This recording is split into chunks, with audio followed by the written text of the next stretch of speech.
Hello friends, இன்றைக்கி ஆடி மாதத்தில் ரொம்பவே ஒரு அற்புதமான ஸ்வீட் ரெசிபி நம்ம செய்ய போகிறோம். என்ன அப்படின்னு பார்த்தீங்கன்னா, பலாப்பழத்தை வச்சு பாயாசம் பண்ண போகிறோம். இதில் பருப்பெல்லாம் எதுவுமே சேர்த்தாமல் ரொம்பவே சூப்பராக இந்த பலாப்பழத்தில் நல்ல தித்திப்பான, அதே நேரத்தில் நல்ல ஃப்ளேவர்ஃபுல்லான பாயாசம் எப்படி பண்ணுறது அப்படிங்கிறத பார்க்கலாங்க. இதை பண்ணுறது ரொம்ப சுலபம், குழந்தைகளுக்கெல்லாம் அவ்வளோ பிடிக்கும். இதில் நம்ம அந்த பலாப்பழம் நல்லா இனிப்பாக இருந்தது அப்படின்னா நீங்கள் வெல்லத்தை கம்மி பண்ணிக்கலாம்.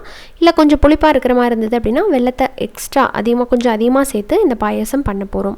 இதை பண்ணுறது ரொம்ப ஈஸி. எப்படி பண்ணுறது அப்படிங்கிறத பார்க்கலாம் வாங்க. ஒரு 20 சொலை அளவுக்கு நான் கொஞ்சம் பெரிய சொலையாக தான் இருந்தது. 20 சொலையை நல்லா இந்த மாதிரி சீடை ரிமூவ் பண்ணிவிட்டு கட் பண்ணி எடுத்து வச்சுருக்கிறேன் குட்டி குட்டி பீஸாக. முதல்ல அதில் ஒரு பாகத்தை மட்டும் எடுத்துக்கோங்க, 3/4 பங்கு. மிச்சம் கொஞ்சத்தை மட்டும் நான் வச்சுட்டு அந்த 3/4 பங்கு அளவுக்கு இந்த பாத்திரத்தில் நான் சேர்த்துட்டேன். இதை நம்ம என்ன பண்ண போகிறோன்னா, கொஞ்சமாக தண்ணி சேர்த்து வேக வைக்க போகிறோம். எதுக்காக அப்படிங்கிறத நான் சொல்கிறேன். கொஞ்சமாக தண்ணி சேர்த்துட்டு கரெக்டாக ஒரு 3லேருந்து 5 நிமிஷத்துக்குள்ளே பார்த்திங்கன்னா நல்லா மசிஞ்சு கொலைய வெந்துடும். பழம் அப்படிங்கிறதுனால ரொம்ப லேட் ஆகாது. இது கொஞ்சம் நேரம் நம்ம வதக்கி வேக வச்சுக்கலாம். இதில் நம்ம எந்த விதமான பருப்பெல்லாம் யூஸ் பண்ண போகிறதில்ல. இந்த முழுசாக இந்த பழத்தை மட்டுமே வச்சு பண்ணுறதுனால அந்த பாயாசத்துக்கு ஒரு திக்னஸ் வேணும் அப்படிங்கிறதுக்காக இந்த பழத்தை இந்த மாதிரி நல்லா வேக வச்சதுக்கப்புறம் பாருங்கள், இந்த மாதிரி நல்லா வெந்துருச்சு. இதை ஆற வச்சு நல்லா நைஸ் பேஸ்ட்டாக அரைச்சி எடுத்துக்கோங்க. இதுதான் நமக்கு அந்த திக்னஸ்க்காக யூஸ் பண்ண போகிறோம். அடுத்ததாக இதில் நான் இந்த பழம் கொஞ்சம் நல்லா இனிப்பு அப்படிங்கிறதுக்காக ஒரு 1/3 கப் அளவுக்கு மட்டும் வெல்லத்தை நான் துருவி எடுத்துருக்கிறேன்.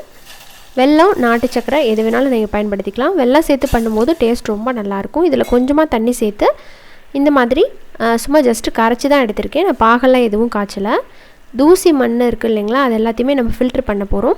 இப்போ எந்த பாத்திரத்தில் நீங்கள் பாயாசம் பண்ண போகிறீங்களோ அதுலேயே டேரெக்டாக வடிகட்டிக்கோங்க. இப்போ வடிகட்டியாச்சு.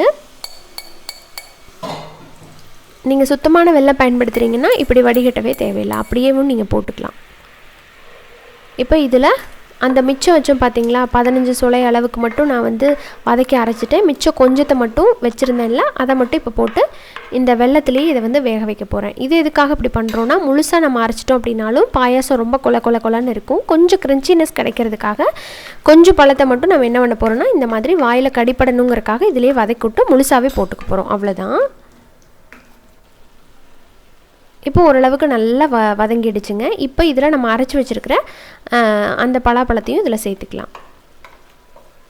நல்லா பியூரியாக அரைச்சிக்கோங்க. சேர்த்து நல்லா மிக்ஸ் பண்ணி கொடுங்க. கொஞ்சமாக நம்ம இதில் அந்த மிக்ஸி ஜாரை அலசி அந்த தண்ணியை நான் சேர்த்துக்கிறேன். ரொம்பவும் தண்ணி சேர்க்கல, ஏன்னா நம்ம இதில் திக்கான தேங்காய் பால் நம்ம சேர்க்க போகிறோம். தேங்காய் பால் பார்த்திங்கன்னா நான் முதல் பால் 2வது பால்லாம் எடுக்கலை, மொத்தமாகவே ஒரே டைமில் நல்லா புளிஞ்சு எடுத்துட்டேன். அதை 2 பாலையும் ஒன்றாவே நான் கலந்து வச்சுட்டேன். ஒரு தேங்காயில் அரை மூடியை மட்டும் முழுசாக நான் 2 டைம் அரைச்சி அதை முழுசாக கலந்து சேர்த்துக்கிட்டேன். இப்போ சேர்த்ததுக்கப்புறம் இதில் ஏலக்காய் தூள் சேர்த்துக்கலாம்.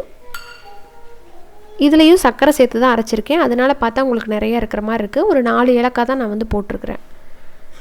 அடுத்ததாக இதில் நம்ம ஒரு பாத்திரத்தில் கொஞ்சமாக நெய் சேர்த்துக்க போகிறோம்.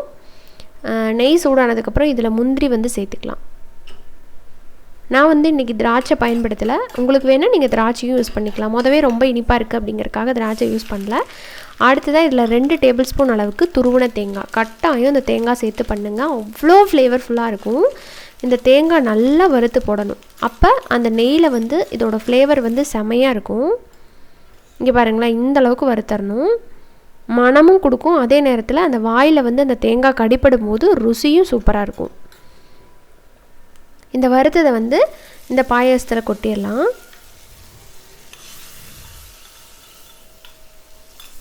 கொட்டிட்டு நல்லா மிக்ஸ் பண்ணி கொடுங்க. இது உங்களுக்கு கெட்டியாக இருக்கிற மாதிரி தெரிஞ்சது அப்படின்னா நீங்கள் இன்னும் கூட கொஞ்சம் தேங்காய் பால், அப்படி இல்லைன்னா லைட்டாக தண்ணி கூட சேர்த்துக்கலாம், உங்கள் விருப்பம்தான்.